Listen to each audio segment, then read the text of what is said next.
everyone and welcome. Today I have a fun video planned for me to make and hopefully for you to watch as well, because I have been tagged by Steve from Steve Talks About Books and Stuff to do the Booktube Hindsight is 2020 tag.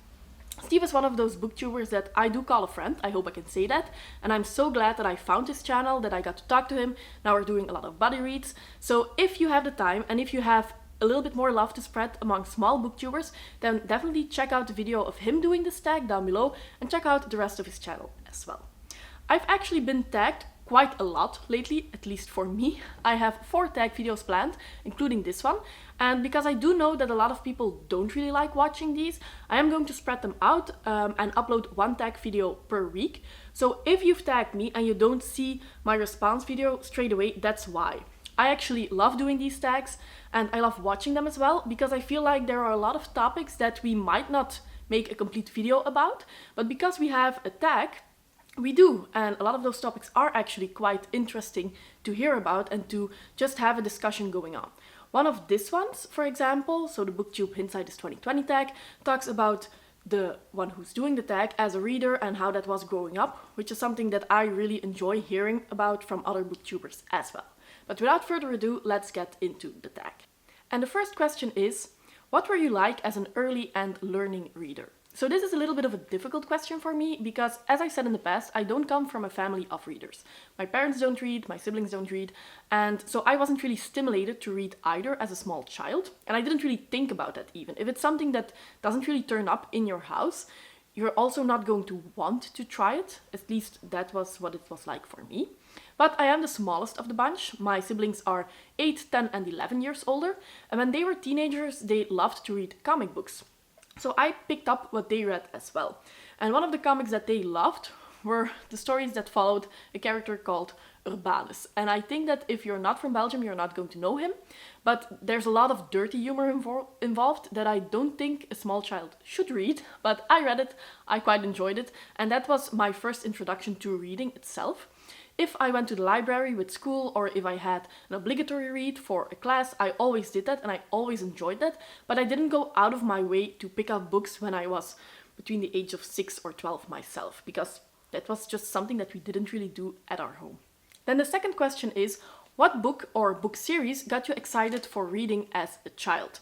And as I said before, of course, those comic books that talk about Urbanus, but I actually also received some books as a child from friends and family that I loved and that I read for years on end, because I didn't have a lot, so the ones that I did have, I did continue to read over and over and over again.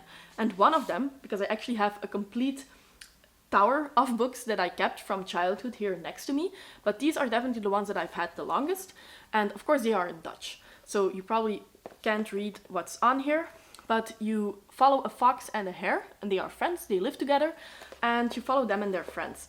And as you can see, if I open the book up, it's definitely for small children. You know, it has very short words, and it's a big font, and you have a lot of really nice illustrations. But I just loved them as a child. Even now, as an adult, my favorite trope in adult fantasy is animal companions. So following animals who are friends together and who can talk, I just love that. What I also love for small children is that sometimes the fox or the hare write something down. So then you really have the handwriting font, but there are also errors in what they write. And as a child who is learning to write themselves, I think that that's something that really makes you feel connected to the characters and not afraid to make a mistake. So that's definitely something that I liked as well. Then some other books that I did want to show as well, because I got them from my brother when I was 9 or 10, I think, for Christmas. And it's these two. Again, they are in Dutch, but I really can't believe that these are children's books. And I also don't know if anywhere in the world, except for Belgium and the Netherlands, they would sell these as children's books. So this one, for example, it's about, so it says something like the Dream Catcher or something like that on the front. And the back, of course it's in Dutch, but I will try to translate. In the village San Giano, they thought that my father was the devil, which was nonsense. My father wasn't the devil. He looked like it, but he wasn't. And I can know, because I have seen the devil. I have served him, and I have sold my soul to him. I was really afraid when I was reading this book, and even just reading this right now, I get goosebumps. So I really loved it. And I think that if I have such a visceral response after all this time, that does mean that this is a good book. It's just really scary. And I don't know if that's because I am really afraid of the devil, or if this is really something that's out of line for a 9-year-old. Please let me know what you think about this one. And then the other one, this one, it says The Punishment. And this is about a young boy who accidentally murders his baby sister. And he's like 5 years old when you follow him. And he has this guilt, and you read about his parents and how they treat him and how he feels that he should be treated and how he lashes out. Again, not really a subject for children, I guess. I don't know why my brother chose these 2 books for a 9-year-old, but he did, and I actually did enjoy them, but I was definitely traumatized by some of the passages in these books. And then the last 2 books that I wanted to show you, because I think that they are actually the foundation of my love for fantasy. The first one is The Revenge of a King's Daughter, again, Dutch. But this is actually historical fiction, where we follow a slave girl with Vikings. And again, there are definitely some subjects that are not really fitted for children in terms of assault, sexual assault more specifically. But I love this book. I read it more times than I can count. And then the other one here is Amulet of Death. This is set in Rome, where somebody, or a boy, he sees a murder, and then the victim, before he dies, gives him this amulet, and there's something magical going on, and I really enjoyed this book as well. So I think that from all of these, there's definitely some fantastical elements, and that probably formed the basis of my love for fantasy. Even though I read some other books, especially when I was a teenager, there was a lot of Gossip Girl-esque type of books that I, of course, also enjoyed being a teenage girl, but most of it was fantasy related. So the next question is there someone in your life, real or fictional, who has inspired you to become a reader? And I thought about this question for quite a while, but I can't really think of anyone. Of course, in real life, as I said before, I don't really know a lot of people who read, especially when I was growing up.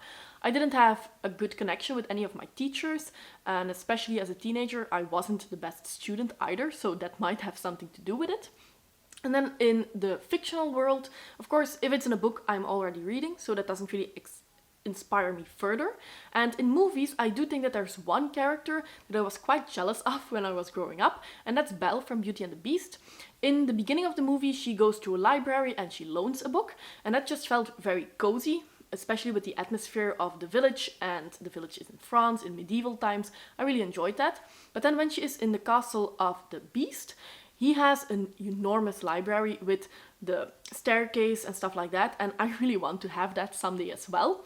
So I was always very jealous of owning a lot of books. It wasn't really inspiring me to become a reader, but at least to have a lot of books, and I definitely think that that's a different part of hobby. Of course, the 2 are connected, but owning a lot of books and reading a lot of books go hand in hand, but they're separate parts of hobbies as well. The 4th question is, at what point did you begin to identify as a reader? And as I said, I definitely had some points in my life that I read a lot, maybe for a month or so, and then I wouldn't read for years on end. So I think as a small child, I wouldn't really identify myself as a reader. I just read if something was available, but I wouldn't go out of my way to find something. So I think that I would take this question as when somebody asked me what my hobbies are, if I would say reading is one of them, that's when I would identify as one. And I didn't ever answer that question in that way, probably until December 2019. So that's probably when I started identifying as a reader, when I started reading every day. And I think that a big part of that is also, of course, Booktube, because that's when I discovered Booktube and started seeing all of these amazing books, getting really hyped up. And that's a big part also of why I kept reading. Because as I said, there were definitely parts in my life in the past when I read. And I read a couple of books and then I didn't have any anymore. And it didn't really make me feel agitated. I just did something else and didn't think about it anymore. But with Booktube, there are so many books that I now want to read, that are on my TBR, that I am just hyped up about. And it's continuous. So I think that that's definitely a big part of the hobby for me, and that's why I now definitely identify as a reader and as somebody who is invested in books and definitely reads on a daily basis. So I'm a pretty new reader, I guess. Then the last question already, which is, how has being a reader shaped your life and your worldview? So I think that I have a dual response for this question. One, just reading in itself, and the other one is being a part of the Booktube community. So reading in itself, I definitely think that it helps you be more compassionate and see where the other person is coming from in general. And I think that's definitely also true for when you watch movies, but of course a movie is 2 hours, 3 hours tops, so you don't have the same level of characterization and understanding somebody than with a book where you're actually in that person's mind. For example, when I was a teenager, I read Morning in Janine. It's on the top of the shelf, so I can't really pick it up, but this is the cover. And this follows a young girl in Palestine, I think starting in 1950s or 1960s, and how she viewed everything that was going on in that part of the world. And that has definitely helped me understand people who come from a different background as me, who are living a different life as me, and that sometimes something might look one way from the outside, but it's not as easy to understand it from the inside. And I do think that that has helped me in general to be a more compassionate person, which is something that I always try to do, but sometimes books are really an eye-opener in that regard. On the other hand, being part of the Booktube community and then being a part of Book Twitter as well. And I know that a lot of people say that Twitter is toxic, and I think that in some instances it definitely is. But on the other hand, I think that Book Twitter is part of the most progressive side of Twitter in general. I'm also part of the board game community. It's a very fun community, but it's not nearly as progressive as Booktube or Book Twitter. So being from Belgium, a lot of issues that are in the rest of the world, or that are especially in the USA, I guess, isn't really a problem here, or isn't really that to the forefront. For example, here the issue of pronouns isn't really discussed. So when I first was on Twitter, and I saw that a lot of people had pronouns in their description. So you had a female presenting person, and then you had she, her in the description, and I didn't really understand, and I was like, yeah, that's obvious, right? And now I'm one of those people who has that in their description, because now I understand why. I did some research because of that, and I understand problems now better, and I feel like I am more inclusive because of that, because not that I didn't want to be inclusive before, but I just was unaware how I could be and how I wasn't inclusive, how my behavior wasn't what I wanted to do. Again, if you don't do that, I'm never going to shame you or say that you're wrong. It's just how I am, and I think that seeing some different points of views have helped me developing myself in a way that I want to develop myself. The same thing is with, having authors from a marginalized group and specifically seeking them out and reading their works. Before, I just thought, I'm reading books because I'm interested in these books. And that's inclusive, right? I don't care what the gender of this author is or what the color of their skin is, so I'm fine. But now, again, doing some research and understanding why people go out of their way and look for books from authors of marginalized groups who already have a disadvantage in being published, in having publicity for their books and stuff like that, I do understand that. And I am one of those people who tries to do that now as well. Because I did come to the conclusion that I usually only read books from white males. Which, again, if that's something you do and you feel comfortable by, then that's fine.